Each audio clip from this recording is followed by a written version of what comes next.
ಹುಡುಗರು ಅದಾರ ಇದ್ದಾರೆ.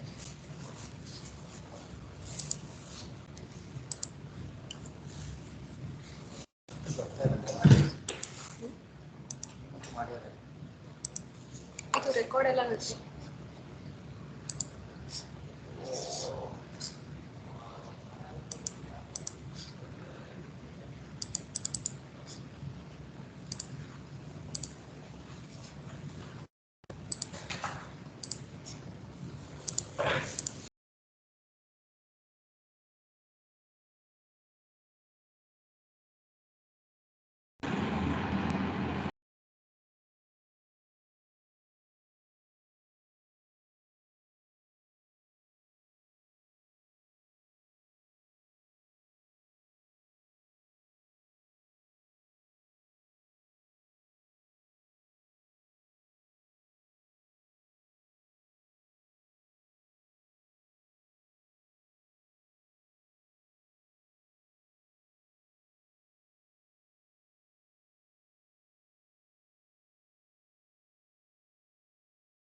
वीडियो है video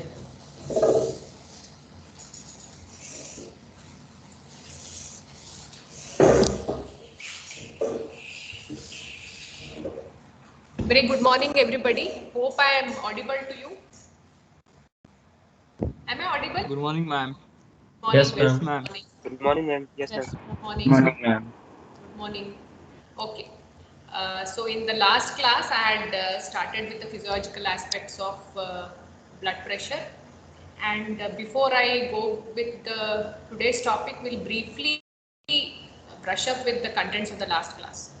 So last class, we had discussed regarding what is blood pressure, that is the lateral pressure exerted by flowing column of blood on the vessel wall, and any persistent and sustained elevation of blood pressure with respect to the age and sex of an individual is called as hypertension. Then this was a pressure profile which we discussed. Then arterial pressure waveform in the aorta, Wind-Kessel effect, then different components of blood pressure, that is systolic blood pressure, diastolic blood pressure, calculated values, pulse pressure and mean arterial pressure. Okay. These were the different topics that we had discussed in the last class. Grading of blood pressure, different classification, JNC and American Heart Association classification, and contribution of Stephen Hales. Okay. And these are different factors that affect the mean arterial pressure, right? Then these are the physiological variations in blood pressure. Important one was dippers and non-dippers, and effect of gravity on blood pressure. Okay, so today's class I'll be discussing regarding the regulation of arterial blood pressure. So regulation of arterial blood pressure is a very important part of homeostasis, because blood pressure is the one which is providing the pressure head for the perfusion of the tissues or blood flow to the tissues. Okay. So the regulation of blood pressure has been classified into two mechanisms. One is neural mechanisms and non-neural mechanisms. Neural mechanisms can be thought of as rapidly acting regulatory mechanisms. That is, these are the first to come into action whenever there is any change in the blood pressure. So the immediately within few seconds of change in blood pressure, whether it may be a fall in blood pressure or a rise in blood pressure, these are the ones which first come into action. Okay. Then non-neural rapidly acting regulatory mechanisms are all nerve mediated or the nervous system mediated. Non-neural, we have the intermediate ones and the long-term regulatory mechanisms. Intermediate regulatory mechanisms are the one which are the second, like we call them as second line of defense. Following the neural, we have the intermediate. Then the long-term mechanism. So this is the classification of regulation of blood pressure. Okay. So under neural or rapidly acting regulatory mechanisms, there are three important reflexes: baroreceptor reflex, chemoreceptor reflex, CNS ischemic response. Okay. There are other reflexes also, but these three are the most important ones under rapidly acting regulatory mechanisms. Under intermediate acting regulatory mechanisms, there is stress relaxation and reverse stress relaxation mechanism and capillary fluid shift mechanism. And long-term regulatory mechanisms are mainly dependent on the renal functions, that is the direct mechanism and indirect mechanisms. Direct mechanism is renal body fluid mechanism for vasoconstriction, and indirect we have renin, angiotensin, aldosterone system. So this is the broad classification of the regulation of various regulatory mechanisms for blood pressure. Okay. Coming to the first one, neural regulation or rapidly acting regulatory mechanisms. Okay. This is important, and as I told, these are the first to come into action whenever there is any change in the blood pressure. They act rapidly. How rapidly? Within few seconds to few minutes of change in blood pressure. Okay, so whenever there is a fall or rise in blood pressure, these neural regulatory mechanisms come into action within few seconds to few minutes. Right. But neural mechanisms, they don't bring the blood pressure all the way back to normal. Okay, they can only control the blood pressure from rising too high or falling extremely low. Okay, they don't bring the blood pressure all the way back to normal. Okay, then these neural regulatory mechanisms remain functional for only few hours or few days. They can act for few hours or few days, that is, they can control the blood pressure from rising too high or falling too low for a few hours or few days. Okay, if the blood pressure, there is a continuous, if the blood pressure remains to be high or low, then after few hours or few days, these neural regulatory mechanisms cannot function and bring the blood pressure back to from rising high or falling too low. Okay, all these neural regulatory mechanisms are circulatory reflexes. Okay, so there are three: baroreceptor reflex, chemoreceptor reflex, and CNS ischemic response. Okay, there are other reflexes also. We'll discuss them later. Okay, now the most important among the neural regulatory mechanisms are the baroreceptor reflexes. Okay, so this baroreceptor reflex operates between 60 to 200 millimeters of mercury. This is the pressure range between which the baroreceptor reflexes are efficient in normalizing or controlling the blood pressure. This is called 60 millimeters of mercury is a threshold blood pressure, mean arterial pressure, which is required for the baroreceptors to act. And above 200 also, these baroreceptor reflex mechanism fails. So this is the normal range, 60 to 200 millimeters of mercury. And how much it corrects? It corrects 2/3 of the fall in blood pressure. So this is an example here. If in a patient, the blood pressure tends to fall from 100 to 40 millimeters of mercury, a fall of 60 millimeters of mercury, then the baroreceptor reflexes, okay, they will correct the 2/3 of the fall. That is 60 millimeters of mercury, 2/3 is 40. So 40 millimeters gets corrected. Therefore, blood pressure, instead of falling from 100 to 40, it falls from 100 to 80 millimeters of mercury. Okay. So in my previous slide, I had told that baroreceptor reflexes don't bring the blood pressure all the way back to normal. Okay. Mean arterial pressure in an individual was 100. Without baroreceptor reflexes, it falls to 40. In presence of baroreceptor reflexes, the blood pressure will fall only to 80 millimeters of mercury. 2/3 of the fall is being corrected. Okay. Then, baroreceptor reflexes are responsible for minute-to-minute regulation of arterial blood pressure. This is important. Okay, because this is the one which is regulating the blood pressure, that is changing in response to our different posture. For example, whenever we lie down and from lying down we go to the standing posture, there is pooling of blood in the veins of the lower limbs. About 500 ml of blood gets pooled in the veins of the lower limbs. This results in decrease in the venous return, decrease in the cardiac output, decrease in the systolic blood pressure. But we are not aware of this, that there is a fall in the systolic blood pressure, because whenever the blood pressure falls immediately on standing, the baroreceptor reflex within few seconds, it is correcting the fall in blood pressure, and hence it is responsible for minute-to-minute regulation of blood pressure. So continuously, depending upon the posture, the blood pressure is continuously being corrected in the body, and that is the role of baroreceptor reflex. Baroreceptors do not contribute to long-term regulation of blood pressure. In the previous slide also I had told, this is because of baroreceptor resetting. Okay, that means the baroreceptors are getting adapted to whatever is the prevailing blood pressure levels. Okay, for example, in hypertensive patients, the baroreceptor reflex fails in bringing the blood pressure back to normal, because there occurs adaptation of the baroreceptor. So the baroreceptors adapt to the prevailing blood pressure and start regulating at a higher level. They start regulating the new blood pressure that has been achieved. So this is called as baroreceptor resetting or adaptation of the baroreceptors. Okay. This is important in the baroreceptor reflex. Now, what is this baroreceptor reflex? So in the next few slides, I'll be discussing the baroreceptor reflex under these headings. One is the stimulus, receptor, afferent, center, efferent, effector, and the response. Okay, so it is a reflex. That means it is spontaneous to any stimulus, spontaneous, involuntary, reproducible response to an adequate sensory stimulus with the involvement of the center is called as reflex. It is a reflex mechanism.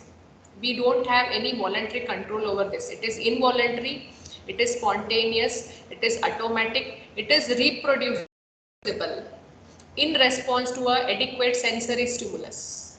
Okay, now in baroreceptor reflex, what is the stimulus? The stimulus is change in blood pressure. Okay, so the stimulus for the baroreceptor reflex is change in blood pressure. Either it could be a fall of blood pressure or it could be a rise in blood pressure. And you all know the pressure range, it works between 60 to 200 millimeters of mercury. Now, this is the stimulus. Now, there should be a receptor to detect this change in blood pressure. These receptors, they are called as baroreceptors. Okay, so there should be some receptor which are detecting change in blood pressure. These receptors are termed as baroreceptors. These baroreceptors are actually the stretch receptors. Okay, or they are mechanoreceptors. So whenever the structure in which the baroreceptors are located is getting stretched, these baroreceptors will get activated. Okay, so baroreceptors are the one that detect change in pressure in the blood vessels and the chambers of the heart. Now, where are they located, baroreceptors? Depending on the location, the baroreceptors have been classified as high pressure baroreceptors and low pressure baroreceptors. Okay, high pressure baroreceptors are located in the high pressure areas of the circulation. Low pressure baroreceptors are located in the low pressure areas of the circulation. Now, high pressure baroreceptors. What are the high pressure areas of circulation? One is carotid sinus, arch of aorta, root of right subclavian artery, origin of right thyroid artery from the common carotid artery, and the wall of the left ventricle. So all these are high pressure baroreceptors. Right? One is carotid sinus. I'll tell you what is carotid sinus. Show the diagram also.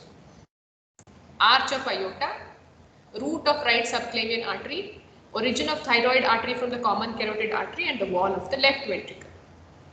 Low pressure baroreceptors are located in the low pressure areas. Like in the atria, the pressure is low. That is, they are located in the wall of the atria. Then they are located at the junction of the entry of superior vena cava and inferior vena cava with the right atrium. Pulmonary trunk, pulmonary artery, and again near the opening of the pulmonary veins in the left atrium. So these are low pressure baroreceptors. Clear? So this is the classification of baroreceptors: high pressure baroreceptors and low pressure baroreceptors. Now, for the baroreceptor reflex, the baroreceptors that are present in the carotid sinus and arch of aorta are participating. Clear? This you must remember. Not all the receptors that I have shown are participating in the baroreceptor reflex. Okay. The receptors for baroreceptor reflex are high pressure baroreceptors that are present in the carotid sinus and arch of aorta. Right. Now, carotid sinus. What is this carotid sinus? Carotid sinus is the initial dilated portion of the internal carotid artery. After the common carotid artery bifurcates into internal and external carotid artery, there is a small dilated portion of the internal carotid artery that is called as carotid sinus. Okay, this region is the carotid sinus, right? This is the arch of aorta. So in the carotid sinus and arch of aorta, the baroreceptors are present in the adventitial layers. Okay. So these are the stretch receptors which are present in the carotid sinus and arch of aorta in the tunica adventitia of these vessels. Right? Now, what are these receptors? They're actually the myelinated nerve endings. The receptors, these baroreceptors are myelinated nerve endings. This is the carotid sinus. This is the arch of aorta. Okay. So these baroreceptors are myelinated nerve endings. Okay, now how they appear? They are extensively branched, they are knobby, they are intertwined, they are coiled nerve fibers.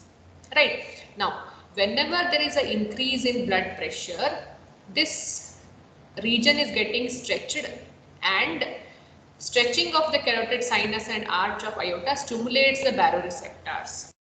That is, increase in blood pressure increases the rate of firing of the baroreceptors, or the number of impulses produced by the baroreceptor increases whenever there is an increase in blood pressure. Conversely, whenever there is a decrease in blood pressure, there is less stretch of these areas, and the firing from the baroreceptor decreases. Clear? So it is basically the stretch of the vessel that is being detected. So whenever there is an increase in blood pressure, the carotid sinus and arch of aorta are getting stretched, the baroreceptors are getting stimulated, there is increase in the rate of firing, that is, the number of impulses produced by baroreceptor increases. Similarly, whenever the blood pressure decreases, there is less stretch of the carotid sinus and arch of aorta, and less receptor stimulation, less firing. Right? Okay, so the baroreceptors for the baroreceptor reflex are the receptors in the carotid sinus and arch of aorta. Now, so in that sequence you had seen it is the stimulus, receptors, afferents. Now, the signals from the carotid sinus and arch of aorta has to be carried by afferent nerve fibers. That is, these are the nerves which are taking the information towards the central nervous system. Okay. Now I told change in blood pressure increases or decreases the firing of these receptors. Now this firing or the signals has to be carried toward the central nervous system. Okay. Now what nerves are involved? 9th and 10th cranial nerves. That is, 9th cranial nerve is the glossopharyngeal nerve. 10th cranial nerve is the vagus. So signals from the carotid sinus are carried by the carotid sinus nerve, which is a branch of glossopharyngeal nerve. Signals from the arch of aorta are carried by the vagus nerve. Okay. Now these two nerves together, they are called as buffer nerves, because they are buffering the change in blood pressure. That is, they prevent the blood pressure from falling too high or falling too low or increasing to too high levels. That's why these two nerves are called as buffer nerve. That is, the carotid sinus nerve branch of glossopharyngeal nerve, aortic nerve branch of 10th cranial nerve. Together they are called as buffer nerves. Okay, so afferents are in the 9th and 10th cranial nerve. Then, where do the signals go? There should be a center. Okay, so first one was stimulus, second was receptor, third was afferent, fourth one is center. The center is located in the medulla oblongata. It is called as cardiovascular regulatory center. Right, it is present in the medulla oblongata. The information from the baroreceptors are coming via the 9th and 10th cranial nerve to this region, medulla oblongata. Now, in the medulla oblongata, there are group of neurons. Okay, all these group of neurons together, they constitute the cardiovascular regulatory center. Now, what this actually does, this center actually does is it is controlling the autonomic output to the heart. Okay, so the heart is innervated by the autonomic nervous system. Two divisions, one is sympathetic and parasympathetic. Now, what is the level of activity of sympathetic nerves or the parasympathetic nerves is determined by this center in the medulla oblongata. Okay, that is one function. Second one is the center also receives information from the higher centers, like from the cerebral cortex, from the limbic system, from the hypothalamus. So this center is coordinating all the impulses which it is receiving from the higher centers. At the same time, it also coordinates the impulses which it is receiving from the lower centers, that is from the lower other parts of the body. For example, whenever the person is in pain, there is increase in blood pressure. That is again coordinated by these medullary cardiovascular centers. We will discuss in a later slides how the pain will cause increase in blood pressure. Clear? So in the cardiovascular regulatory center in the middle, there are a group of neurons called as nuclei. This yellow nuclei is called as nucleus tractus solitarius. This is the dorsal portion of the medulla oblongata. This is the ventral portion. Okay. So dorsally on each side there is nucleus tractus solitarius. Okay. So the 9th and 10th cranial nerve come and relate here in the nucleus tractus solitarius. Then this is the dorsal motor nucleus of vagus. This is the nucleus ambiguous. Okay. So dorsal motor nucleus of vagus and the nucleus ambiguous gives rise to the vagal nerve fibers. Together, these two nuclei are called as cardiac inhibitory center, or cardio inhibitory center, CIC. Okay, dorsal motor nucleus of vagus and nucleus ambiguous gives rise to vagal nerve fibers. Okay, so whenever there is stimulation of the vagus, there is decrease in heart rate, there is decrease in excitability, there is decrease in conductivity, there is decrease in contractility of the atrial muscles. So that's why these two together is called as cardiac inhibitory center. Okay, then there is another group of neurons here. This is called as vasomotor center, which is present in the ventral aspect of the medulla oblongata. This is present in the dorsal aspect. This group of neurons are present in the ventral aspect. This is called as vasomotor center. Okay, vasomotor center has two areas. One is pressor area, the other is depressor area. Again, it is present bilaterally. Okay. See, similar, same figure. This is for different view. This is the ventral aspect. This is the dorsal aspect. Afferents from the baroreceptors are coming and relaying in the nucleus tractus solitarius. Okay. Then there is in the vasomotor area, there are two areas. One I have told, pressor area and depressor area. Rostral ventrolateral medulla. This is a group of neurons which is present in the ventrolateral medulla, but in the upper portion of the ventrolateral medulla. This region is the pressor area. Okay. Then caudal ventrolateral medulla. That is, it is present in the ventral aspect of the medulla, but at the lower portion of the medulla. This is called as the depressor area. Now, interesting about this pressor area is the neurons in this RVLM are continuously active.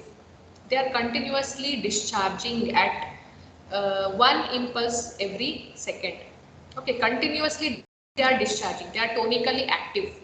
Okay, so they have inherent activity, rostral ventrolateral medulla. Right. Now, what they do? So they are sending signals to the neurons which are present in the intermediolateral horn of the thoracic and lumbar spinal segments. Okay, so rostral ventrolateral medulla, right? It is having an inherent tonic activity, that is continuously it is generating signals rhythmically. Now, these excitatory signals stimulate the sympathetic neurons of the thoracolumbar segments, that is T1 to L2 segments of the spinal cord. Where are these sympathetic neurons located? Sympathetic neurons are located in the intermediolateral horn of thoracic 1 to second lumbar segment of the spinal cord. These are the ones which are innervating the heart, innervating the blood vessels, innervating the adrenal medulla. So these are the nerves which are providing a sympathetic output to the heart, blood vessels and the adrenal medulla. So sympathetic output to the heart is from T1 to T5 segments of the spinal cord. Okay, then T1 to L2 segments of the spinal cord will innervate all the blood vessels of the body, that is sympathetic innervation. Then similarly there is sympathetic innervation to the adrenal medulla. Okay, the center part of the adrenal gland is called as adrenal medulla. The outer portion of the adrenal gland is called as adrenal cortex. Okay, now why this adrenal medulla is important? Because adrenal medulla secretes catecholamines, that is epinephrine and norepinephrine, And the effects of this epinephrine and norepinephrine are similar to sympathetic stimulation. Clear? Okay. So, because RVLM is tonically sending or exciting these neurons are continuously sending signals to the blood vessels. So, blood vessels are in a partial state of contraction. This is called as the sympathetic tone. Even at rest, the smooth muscles of the blood vessels show some partial contraction. This is called as sympathetic tone. Right. Whenever the signals from the RVLM increases, the sympathetic tone increases, there is more constriction of the vessels. Whenever the signals from the RVLM decreases, okay, the number of sympathetic output decreases, the number of signals delivered to the vessels decreases, there is dilatation of the blood vessels, that is vasodilation. Clear? Now, I think I am clear with this. That is rostral ventrolateral medulla, which is the pressor area, part of vasomotor center, is having an inherent tonic activity. That is, these neurons are continuously generating signals. They generate signals and send it to the sympathetic neurons which are present in the thoracic 1 to lumbar 2 spinal segments. Which part of the spinal segment? Lateral horn. This is the ventral horn. This is the posterior horn. This is the lateral horn. So here are the sympathetic neurons which are innervating the heart, blood vessels and adrenal medulla. These neurons are continuously being activated by signals from the rostral ventrolateral medulla. Clear? So whenever there is increased sympathetic activity, there is increased heart rate. There is increased myocardial contractility. There is increased conduction. There is increased excitability. Okay, so whenever there is sympathetic stimulation or increased sympathetic output, the heart rate increases. Okay, it is called as positive chronotropic effect. Force of contraction of the myocardium increases. It is called positive ionotropic effect. The conduction of the excitable tissues, velocity of conduction increases. It is called positive dromotrophic effect. Then the excitability of the conducting tissues increases. It is called positive backbotrophic effect. Okay, so positive chronotropic, positive ionotropic, positive dromotropic, positive backbotrophic effects are observed whenever the sympathetic stimulation is there or sympathetic output increases. Clear? Now, then there is another area called as depressor area. Group of neurons in the caudal portion of the ventrolateral medulla. This is called as caudal ventrolateral medulla. This is the depressor area. Now, in comparison to the pressor area, this caudal ventrolateral medulla doesn't have any tonic activity. It is not having any inherent activity of its own. So, it gets activated only when it receives signals from the nucleus tractus solitarius. This area gets activated only after it receives signals from the NTS. Clear? Now, what it does, once the NTS stimulates the caudal ventrolateral medulla, this depressor area in turn inhibits the pressor area and decreases the sympathetic output. That's why it is called as depressor area. Clear? The caudal ventrolateral medulla, it doesn't have the inherent activity unlike the pressor area. It gets activated only after it receives signals from the nucleus tractus solitarius. Okay. After it gets activated, what CVLM does? It inhibits the pressor area and decreases the sympathetic output. Okay. Now, this vasomotor center or the pressor area receives signals from the chemoreceptors which are excitatory, cerebral cortex, limbic system, hypothalamus, pain pathways, proprioceptors and lung inflation are also having an influence on the pressor area. We'll see later what is the effect of these different pathways. Okay, so this is the cardiovascular regulatory center in the medulla oblongata. So in the dorsal aspect there is nucleus tractus solitarius. In the ventrolateral aspect there is vasomotor area. Vasomotor area has pressor area and depressor area. Pressor area, neurons of the pressor area is tonically active. They are continuously generating signals rhythmically. Then there is dorsal motor nucleus of vagus and nucleus ambiguous, which gives rise to vagal output. Whenever the vagus is a parasympathetic nerve supply to the heart, whenever vagus is stimulated, the heart rate decreases, excitability decreases, conductivity decreases, force of contraction decreases. Together, these two constitute the cardio-inhibitory center. Okay, this is regarding the cardiovascular regulatory center in the medulla oblongata. This is again the same figure, different view. This is the vagal supply. This is the dorsal motor nucleus of vagus, nucleus ambiguous.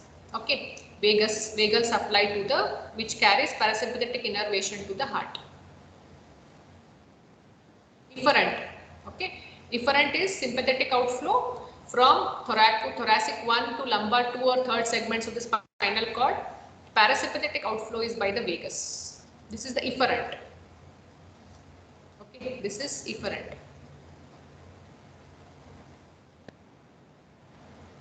Okay, same figure.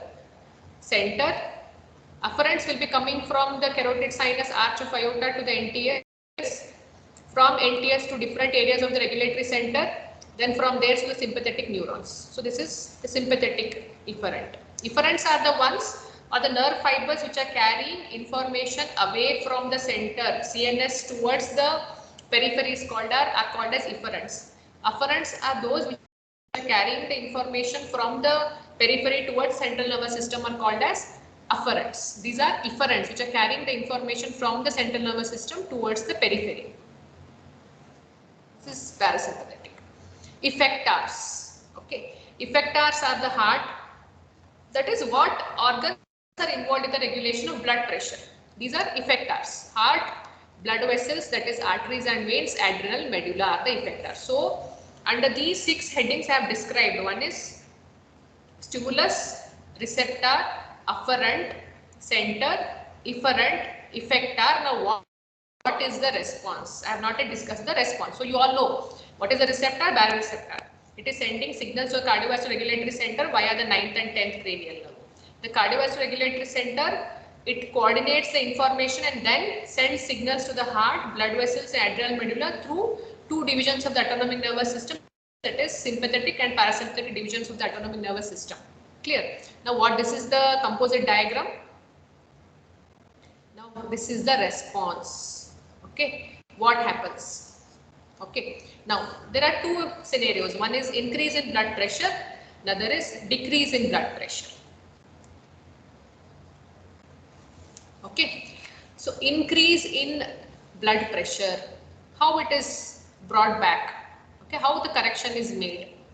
So I have told baroreceptors are nothing but stretch receptors. Whenever there is increase in blood pressure, the carotid sinus and arch of aorta are getting stretched. Okay, stretching of the carotid sinus and arch of aorta, what it does, it stimulates the baroreceptors and they fire at an increased rate. Okay, then the signals from these areas are carried by 9th and 10th cranial nerve to medulla oblongata. Which part? Nucleus tractus solitarius. Okay, now the neurotransmitter released by these 2 nerves here is glutamate, which is an excitator neurotransmitter. Now what this nucleus tractus solitarius does? Nucleus tractus solitarius inhibits the rostral ventrolateral medulla of the pressor area. How it inhibits?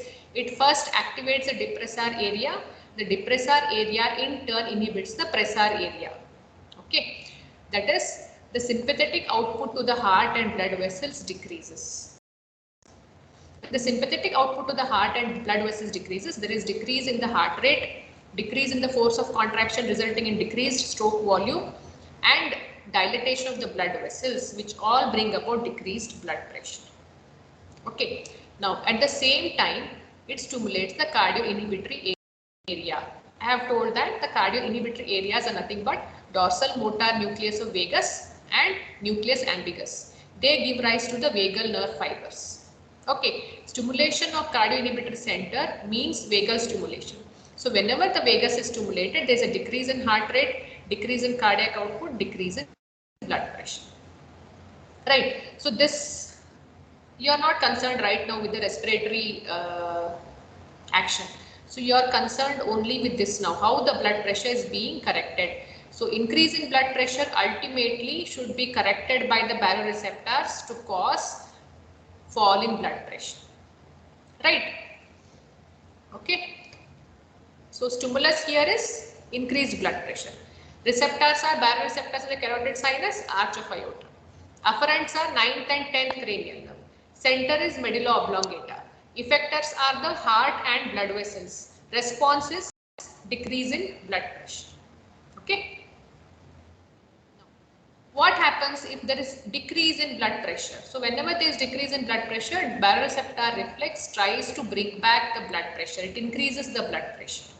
So this is the reverse of the mechanism which I have explained previously. So decreased blood pressure, less stretching of the carotid sinus arch of aorta, less activation of the baroreceptors, decrease in the discharge from the 9th and 10th cranial nerve, less stimulation of the nucleus tractus solitarius. So there is no activation of vagus. Okay. Then this inhibition of the pressor area, that is nucleus tractus solitarius cannot inhibit the pressor area. So pressor area gets stimulated, the sympathetic outflow increases. The sympathetic outflow to the heart increases, increasing the heart rate and force of contraction. Sympathetic outflow to the vessels increases, bringing about vasoconstriction. All these will ultimately increase the blood pressure. Okay. Right. So baroreceptor reflex is very commonly asked 5 marks question. It can be asked only as a 5 marks question, or it can be asked along with the along with the case scenario in as a 10 marks question. Okay, they can give a case scenario. This is the age of the patient. This much is the blood pressure. Then comment whether the blood pressure is in the normal range or not. Okay. Then describe the short-term regulatory mechanisms. In short-term regulatory mechanism, you have to write regarding baroreceptor reflex, chemoreceptor reflex, and CNS ischemic response. Okay. Any confusion till here? Baroreceptor reflex. Any confusion? So this is one example or a case scenario. The patient has met with an accident, and following accident the patient has bled profusely. So there is loss of blood, that is acute hemorrhage. Okay. So following an road traffic accident, the patient has profusely bled. There is decrease in the blood volume. Decreased blood volume decreases the mean arterial pressure. Whenever the mean arterial pressure decreases, there is less stretch of the baroreceptors. Decreased stretch of the baroreceptors decreases the firing rate from the carotid sinus nerve. This in turn increases the sympathetic outflow and decreases the parasympathetic outflow. Okay. Increased sympathetic outflow increases the heart rate, force of contraction, constriction of the arterioles, constriction of the veins, increases the venous volume, increases the mean arterial pressure towards normal. Decreased parasympathetic outflow to the heart decreases the heart rate. Clear? Sorry, decreased parasympathetic outflow, the heart rate increases. So the net effect is increase in mean arterial pressure. Okay, right? Because mean arterial pressure determinants, 2 important determinants are cardiac output and peripheral resistance. Cardiac output, 2 important determinants are stroke volume, heart rate. So whenever heart rate increases, cardiac output increases, mean arterial pressure increases. Whenever stroke volume increases, cardiac output increases, mean arterial pressure increases. So all the mechanisms try to bring the stroke volume or the cardiac output back to normal. Then another important determinant of blood pressure is peripheral vascular resistance. Peripheral vascular resistance is dependent on the diameter of the vessel. So whenever the vessels are constricting, peripheral vascular resistance increases, blood pressure increases. Clear? So this thing you have to keep in mind. The same figure again it is with different neurotransmitters I have shown.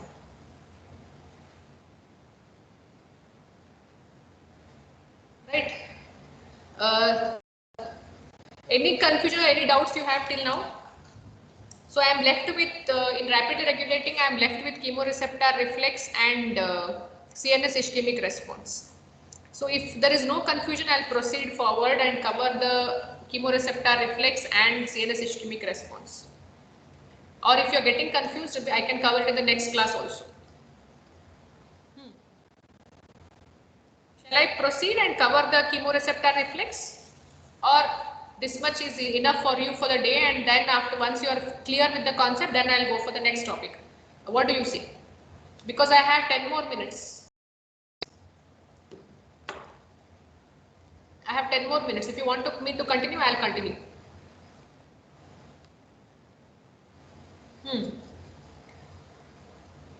Any questions?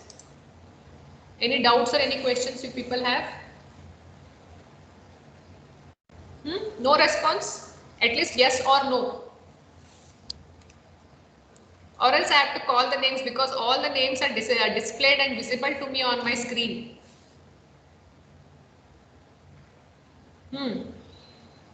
Any doubts you have? You can even type also in the chat box. You can type and ask the doubts. Or else now you can unmute yourselves and ask the doubts. Anything you want to discuss? Okay. One more important advice I would like to give you is, see, I understand that anything that comes unexpectedly brings joy. But at the same time, it is important for you to keep pace with the classes. Okay, you have to go on studying as the topics are being covered. So don't postpone things and keep it for till the last moment. So after you come here only you're going to study. Don't keep it like that, because now syllabus will be covered at a greater pace. So better you all study on a day-to-day basis and keep pace with whatever is being taught. Okay, because the same thing will not be repeated again. We don't have much hours to repeat again same thing. So whatever this have been covered, you study, you have enough time at home, you can study well and have pace with whatever classes are going on in the online classes. Okay, right? So if no questions, then the topic is complete for the day. I'll continue in the next class with the rest of the regulatory mechanisms. One is chemoreceptor reflex is left, CNS ischemic response is left, intermediate mechanisms are there, and long-term mechanisms. So these things I'll continue in the next class. Thank you. Thank you, ma'am. Thank you, ma'am. Thank you. ma'am. Thank you, ma'am. Thank you. Thank you, ma'am. Thank you, ma'am. Thank you, ma'am. Thank you.